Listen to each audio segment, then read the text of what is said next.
Hi, quilters! In this video, we're going to talk to you about Apliquick needles for applique, needles for hand applique, and needles for machine applique.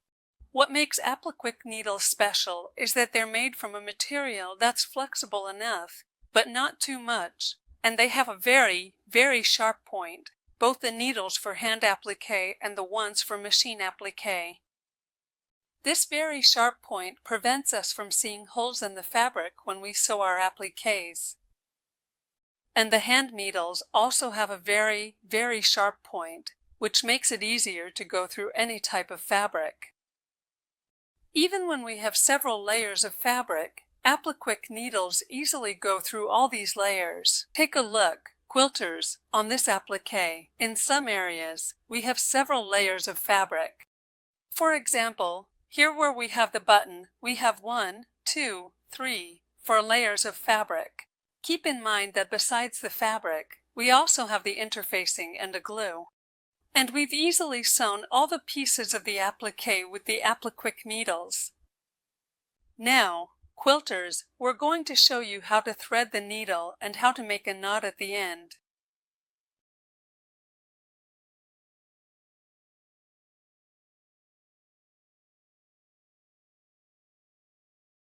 We take out a hand sewing needle. We're going to cut a strand of thread using the invisible thread.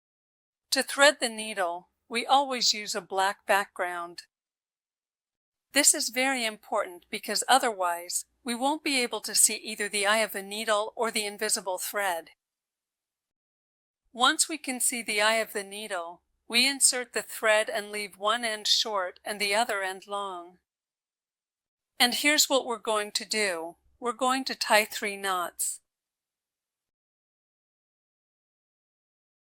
1, 2, and 3, all in order, just as they should be.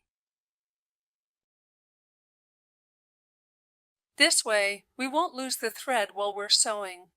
And now I'm going to show you how to tie a knot at the end of the thread.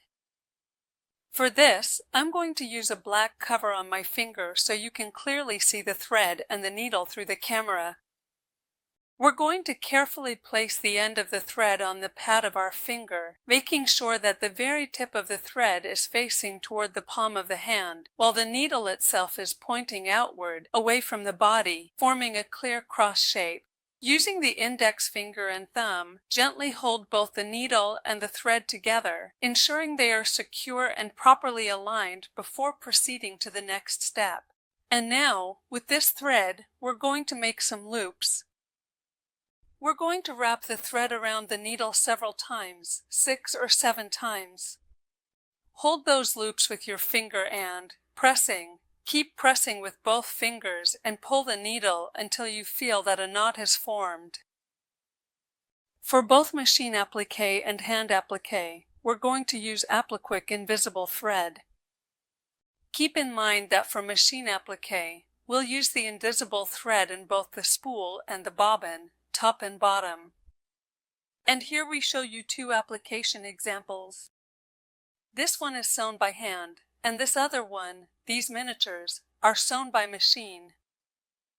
Apliquick applique needles for machine, Apliquick applique needles for hand sewing, and Apliquick invisible thread for both methods. Quilters, now you know the unique features of Apliquick needles, and it's time for you to try them out. Let us know what you think. See you next time.